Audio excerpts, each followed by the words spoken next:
The dust from my 10-month military deployment hadn't even settled when my husband met me at the front door with my belongings packed into plastic trash bags. He didn't offer a hug or a welcome home. Instead, he handed me divorce papers, claiming I had been unfaithful while overseas and that our home, our savings, and his loyalty were gone. He had a mountain of forged digital footprints to prove his lies, and the entire town turned their backs on me. Everyone thought a decorated soldier had been completely broken by betrayal. But my husband forgot one crucial detail. My late father had served as a high-ranking intelligence officer before passing away, and he left me a sealed letter to open only if my life completely shattered.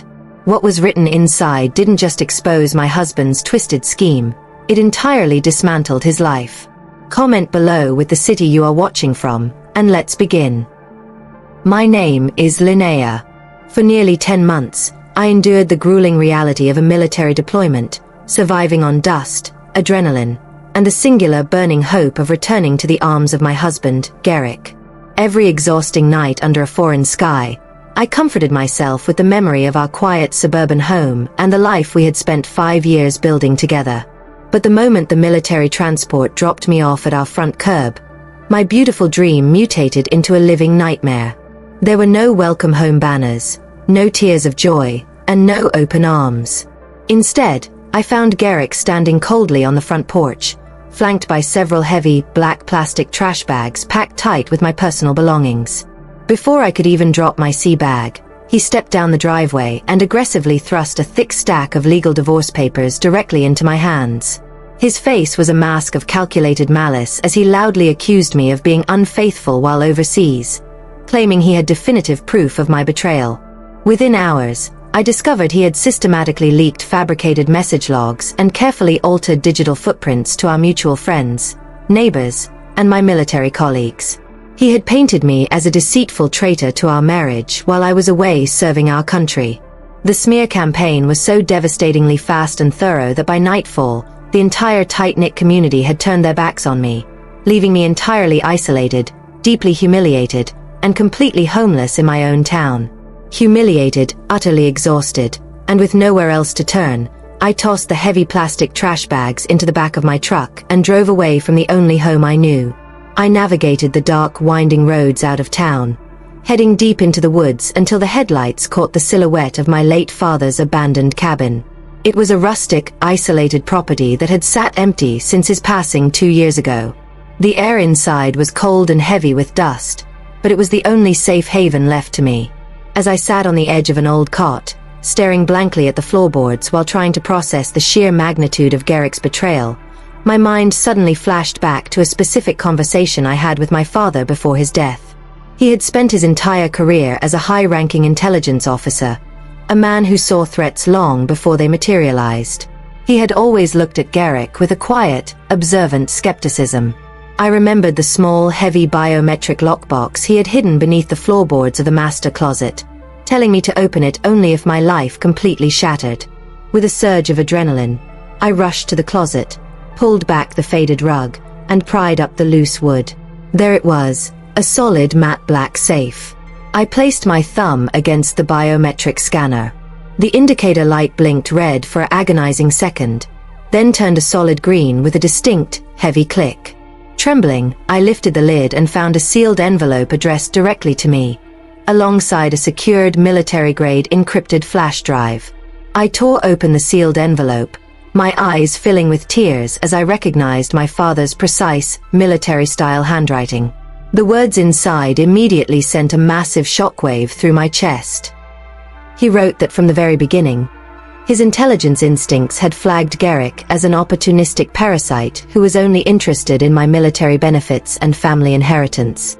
Because he knew I was too deeply in love to see the red flags, my father hadn't fought me. Instead, he had quietly acted to protect me. Before his passing, he had installed an advanced, encrypted monitoring protocol directly onto the main network router of our family home. The letter provided the exact, multi-layered decryption passcodes needed to unlock the military-grade flash drive resting at the bottom of the safe. With my laptop booted up, I entered the complex characters, and the secure interface immediately sprang to life. What I found inside entirely dismantled every single lie Garrick had told. It wasn't just a basic collection of files. It was a comprehensive, undeniable digital dragnet. The flash drive contained archived, high-definition security footage, intercepted email threads, and clear bank routing logs. The data proved that while I was overseas risking my life on deployment, Garrick had been living a lavish double life. He had been systematically draining my hard-earned military savings accounts to fund a secret, high-end lifestyle with his hidden lover, Vespera. They had deliberately engineered the fake cheating rumors months ago, plotting to completely ruin my reputation so he could claim our home and assets without any public backlash. Seeing the absolute proof of their deception completely transformed my blinding heartbreak into a cold, lethal military discipline.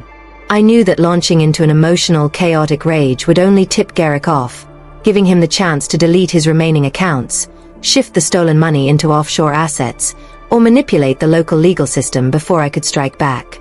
I needed to move with absolute tactical precision. I spent the next 48 hours holed up inside the dusty cabin, working closely over an encrypted satellite connection with a trusted digital forensics expert from my military unit. Together, we methodically organized the massive mountain of data files from my father's flash drive into an airtight, undeniable legal presentation. We meticulously tracked every single cent Garrick had stolen from my combat deployment pay, mapping out a definitive, damning timeline of his financial fraud, identity theft, and malicious character assassination. We cross-referenced his fabricated text messages with the actual server logs, creating an unshakable archive that totally exposed his digital forgery. By the time the sun rose on the third day, I didn't just have an emotional defense. I possessed a devastating high-tech arsenal capable of obliterating his entire web of lies. Garrick truly believed he had successfully exiled me to the shadows, completely unaware that the decorated soldier he had discarded was quietly preparing a massive, unstoppable counter-offensive from the dark. The perfect opportunity arrived exactly 4 days later. Garrick, completely confident that his smear campaign had successfully destroyed my reputation, decided to throw a lavish housewarming party at our home. It was a dual celebration to mark his upcoming divorce and to officially debut his relationship with Vespera to our mutual friends, neighbors, and local business associates. As night fell, our suburban driveway was packed with luxury vehicles, and the sound of loud music and clinking glasses echoed out into the street. They were entirely wrapped up in their carefully constructed illusion of high society victory. Just as the party reached its peak, Garrick stood up near the formal dining table, holding a glass of champagne to make a smug, celebratory toast about his fresh start and new beginnings. He never got to finish his sentence. The heavy front door suddenly swung open, and I marched straight into the crowded living room. I wasn't there to plead, cry, or cause a scene. I was flanked by my specialized legal team and 2 active-duty military representatives in full dress uniform. Before anyone could move or call the police, my team swiftly moved the furniture aside and rolled in a large, portable projection screen, setting it up right in the center of the room. Garrick's confident smile instantly vanished, turning into a mask of pure confusion and sudden unease as I locked eyes with him across the crowded room and gave my digital expert the signal to initiate the presentation. The high-stakes drama reached its absolute peak within seconds. Before Garrick could recover his composure or demand that we leave his property, the massive projection screen flashed to life, illuminating the dark living room with blinding clarity. The crowded room went completely silent as my father's high-tech digital dragnet began playing in a continuous, undeniable loop. It wasn't just a basic slideshow. It was a devastating public execution of his entire web of lies. High-definition security footage clearly showed Garrick and Vespera casually lounging in our home while I was overseas, accompanied by large, blown-up bank routing logs that tracked every single dollar he had systematically stolen from my combat deployment accounts. The most damning blow came when the presentation displayed the actual server data right next to his forged text messages, completely exposing his digital manipulation to the entire neighborhood. The gasps of horror from our mutual friends and associates echoed through the house as the sickening truth finally sank in. Neighbors who had turned their backs on me just days ago looked at Garrick with absolute disgust. To deliver the final, crushing strike, my legal team stepped forward and handed him immediate, court-ordered asset freeze notices, and a formal military tribunal subpoena for defrauding an active-duty service member under federal law. Garrick's face turned an unmaskable shade of gray, his hand shaking so violently that his champagne glass shattered against the hardwood floor as his entire carefully constructed world completely collapsed around him. Months have passed since that explosive evening, and today, justice has been fully served. The legal fallout from my father's high-tech digital arsenal caught up to Garrick with devastating, unyielding speed. Backed by federal laws protecting active-duty service members, the court stripped him of every single asset he attempted to steal.